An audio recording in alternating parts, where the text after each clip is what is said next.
What makes some comedy hilarious while others fall flat on their faces, huh? I tell you, it's tough. No respect at all. I tell you, it's tough. Is it the timing, the delivery, or maybe the cleverness of the jokes? Or maybe it's just one of those things, like the universe has it out for you.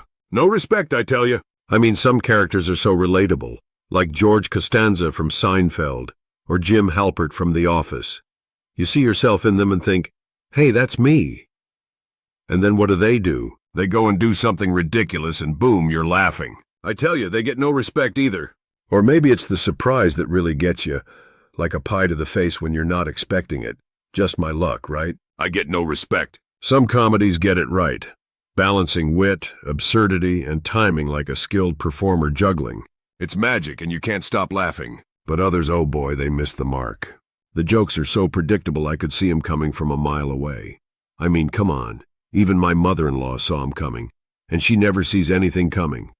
I tell you, my mother-in-law, she's something else. The other day I asked her if she could stay for dinner. She said, why, are you planning to eat somewhere else? No respect, I tell you. The performances? Flat as a pancake, I tell you. Humor's subjective, What makes me laugh might make someone else look at me like I'm nuts. Different cultures, personal experiences, and even moods can change what people find funny. What resonates with one person might fall flat for another. And it's not just about the jokes themselves. Sometimes it's the energy, the vibe, the chemistry between the characters that makes all the difference. It's like a dance. When everyone moves in sync, it's beautiful. But when they stumble, it just looks awkward. And speaking of awkward, let me tell you, my whole life has been one long dance where I keep stepping on my own feet. I mean, you try to keep it together, but sometimes you just can't win, right? In the end, the magic of comedy is all about connection. If it can tap into something tangible, even if it's absolutely exaggerated, that's what really works. But hey, sometimes it doesn't hit, and that's the way it goes. No respect, I tell you, no respect at all. It's like my life story. Every time I think I'm ahead, somebody moves the finish line. And don't even get me started on my family. Talk about no respect. My kid tells me he wants to be an astronaut. I said, that's great, son. He said, yeah, I want to get as far away from you as possible. No respect, I tell you. My wife? I asked her if I was the only one she ever loved. She said, yeah, the others were all 9s and 10s. I tell you, I can't catch a break. And don't get me started on those days when you lose one sock in the washing machine. I tell you, it's like a magic trick, but without the applause. One minute you've got a pair of socks. The next, one of them's gone forever. Where do they go? I figure there's a secret society of single socks somewhere out there, just laughing at me. Even my laundry gives me no respect, I tell you. And then there's that kid. You know the one I'm talking about. The guy who always gets the chicks. He's got that perfect hair, that confident smile. Meanwhile, I'm over here just trying to get my socks to stay together. I asked him what his secret was, and he said, just be yourself. I said, I tried that, and look where it got me. No respect, I tell you. Now let me tell you, I was walking down Carrington Street, and I saw this poor kid without any shoes. I mean, the kid had nothing, no respect from anyone, just like me. I thought to myself, hey, I gotta do something. So I went into a fruit shop.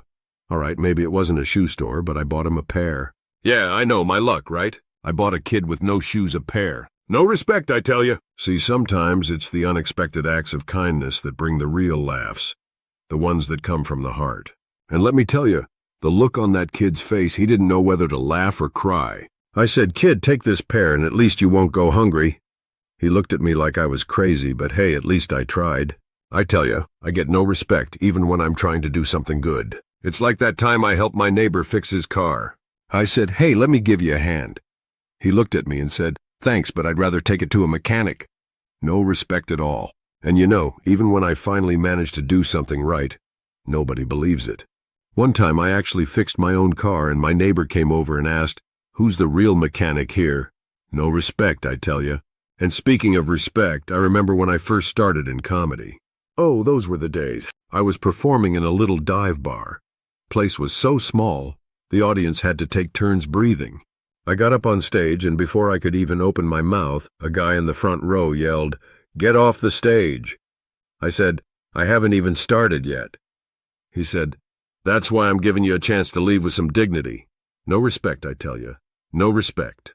But it's those moments that make you stronger. You gotta laugh at yourself or else you'll go nuts. And that's what comedy is all about, finding the humor in the tough times. The moments when life just won't give you a break. It's about taking those punches and turning them into punchlines. No respect, I tell you. But that's what keeps me going. I remember one time I thought I'd finally made it big. I got booked at a fancy club, real swanky place. I walk in and the manager says, "Oh, you're the comedian? I thought you were here to park the cars." No respect, I tell you. And the audience that night? I swear I told my best jokes, and they just stared at me. I said, "Hey, don't all laugh at once, it'll scare me." And one guy shouted back, "Don't worry, we won't." I tell you, it's tough, but you gotta keep going, right? You take those moments and you turn them into stories. That's the beauty of it all. Every time life knocks me down, I just add it to my act. And maybe, just maybe, someone out there is laughing because they feel the same way. You see, comedy is all about survival, and I'm still here, so I must be doing something right. No respect, but plenty of laughs. That's what it's all about.